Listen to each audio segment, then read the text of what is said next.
We all know that you can't see the air that you breathe, but what if it's quietly poisoning your home?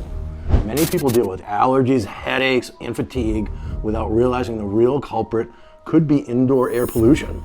In this video, I'm going to unbox and test the Temtop S1 Plus. So this is a compact air quality monitor that will show you what's really in your air, and we're going to find out whether it's accurate, useful, and worth your money. Without further ado, let's get out of the box. Let's go. Oh boy, it's Tech Timmy time. All right, so here we are over at the unboxing station. I did take a few notes for you guys, which I think I will read as I go through this, just so you understand the overall features and benefits of it. But the box itself is no frills, looks good. I've been communicating with Temtop, and the company seems super on it. They seem super responsive and nice, actually. So I want to thank them for sending out this device for me to unbox and test. But let's not belabor the point. Let's actually start to take it out of the box, and as I go through getting it out of the box, I'll read off some of the benefits here. So the big thing that this will detect is particulate matter. PM 2.5, I believe, is the acronym for it. And particulate matter will help you to detect things like air pollution, general air pollution, and wildfires, for instance. Particulate matter, so anything negative that is going to enter your air mass, which can actually cause problems with being sick, as I mentioned earlier, getting headaches, allergies, and so forth. It's pretty crazy.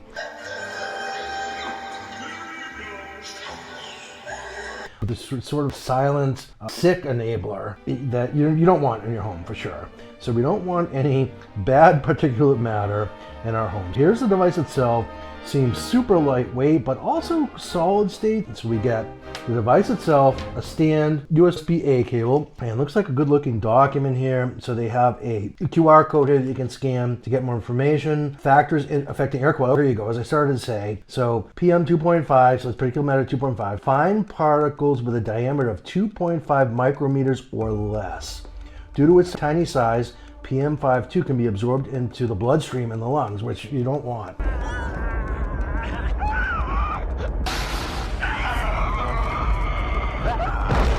Particularly if you think in terms of wildfires going on, not just in California, but throughout the US. We actually had them significantly here in the Northeast last year, which really prompted my interest in this. It will also do temperature and humidity and AQI. It'll give you a nice air quality index score with a visual meter that I think is basically color coded, so it will show you if it's good, moderate, or unhealthy, is those three scores from the color coded AQI score.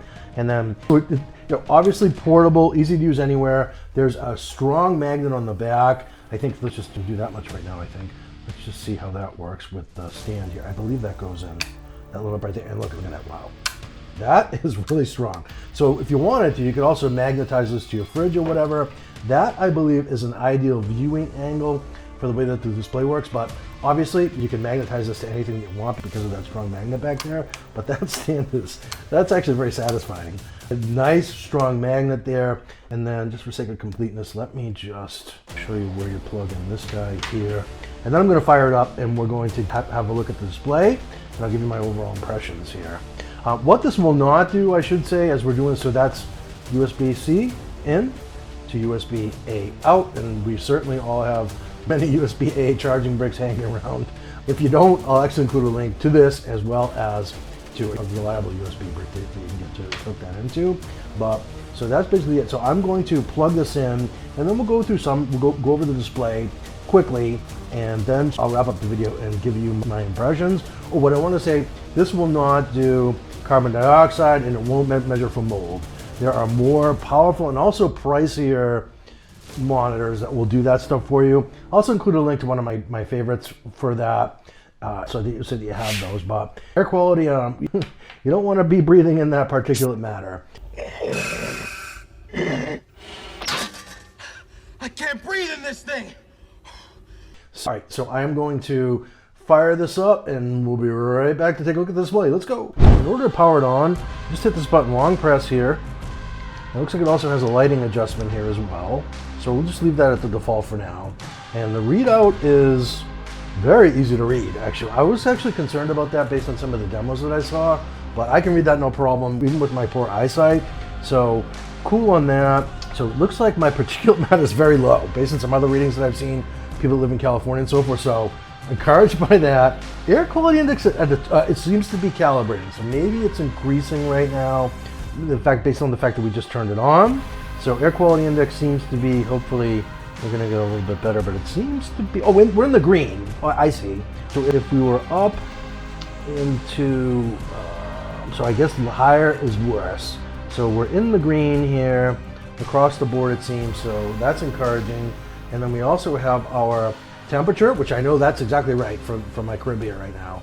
It is about 73 degrees in here. And then 52.2 is also very accurate in terms of humidity. Might be a little higher, but again, it could be calibrating right now.